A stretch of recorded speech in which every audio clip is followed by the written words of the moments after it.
Son dos labios de fuego que ascienden hacia la sangre, hacia la luna y la muerte, hacia mi vida.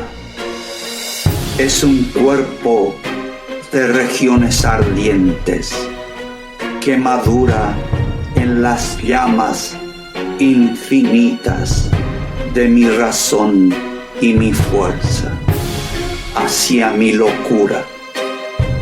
Y soy yo quien la llamo con esta boca sin cáscaras, respirando por sus círculos hacia mis venas.